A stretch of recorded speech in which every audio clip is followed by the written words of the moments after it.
Welcome back. I'm very excited to talk to you because I have Adam Lusby here. Adam Lusby works for Regenerate.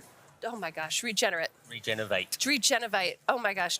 We're going to say it 3 times. Regenovate. Adam, thank you so much for being here today. Well, thank you for having me. Tell me a little bit about the work that you do. Yeah, so Regenovate was born out of a desire to really push forward the idea of the circular economy. My co-founder, Chris Grantham, and I have collaborated since 2016. Chris was working for IDEO UK and Cool. was leading the work on the design guide, the circular design guide, and we collaborated on that with university students that I teach, and we've been collaborating ever since. During COVID, we had what we called the COVID project, which was us putting our heads together, having a regular call, looking to sort of write stuff and think through what's happening in the world of circular economy, particularly from an innovation point of view. And we were a little bit frustrated that it was stagnating. So Yes. It's sort of like, how do we push it forward? And that grew into us launching Regenovate beginning of last year. And we are, I suppose, a design-led innovation agency is the title we'd come under. Cool. What kind of projects are you working on these days? So we mainly focus on 2 areas. We do design sprints, so Cool. 3-day design sprints. I think both Chris and I would agree that we're not report writers and we're not analysts. Yes. So we like to do, and we like to sort of change the way people think through workshopping and a creative process. So that's really our main focus. We also do what we call a circular upgrade, which is take a team through a day experience where we look at ideas. We use a word called linear lock-in. So we look at the linear economy and we say, actually, we haven't spent enough time examining the linear economy.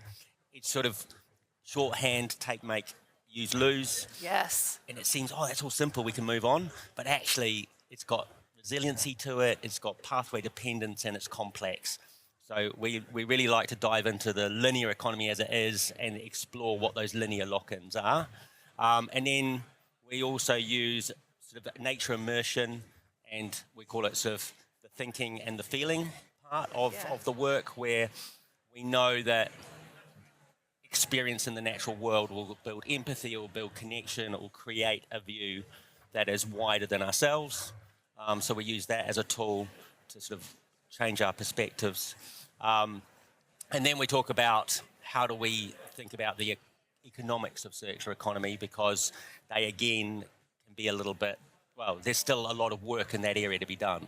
Yeah. The circular part makes good sense. We take materials and products and components and we try and redesign them so that we can reuse them and put them back into the system. But what's the value picture of that is a piece that Chris and I have been working on so that we can bring that to the fore. Well, I want to just sneak into one of your design sprint sessions. It sounds fascinating. Since I can't do that, are there any aha moments that you can share from those experiences? Yeah, so one of our shortcuts for the nature immersion, and we did this yesterday here at Circularity, was we will read a poem and we'll get our participants to read a poem around nature. And that's, again, proven to build the empathy and a connection. There's an aha moment, I think, for our participants around that work. And then the other piece I would say that there's an aha moment is when we call it reframing values. So we look at value from a multitude of capitals: natural, social, human, manufactured, and financial. And we ask the question, okay, that's actually the value creation of all of our businesses. And we try and reframe then where our value is actually coming from and how we're maybe not appreciating the risks, but also the rewards that come from a different view of value.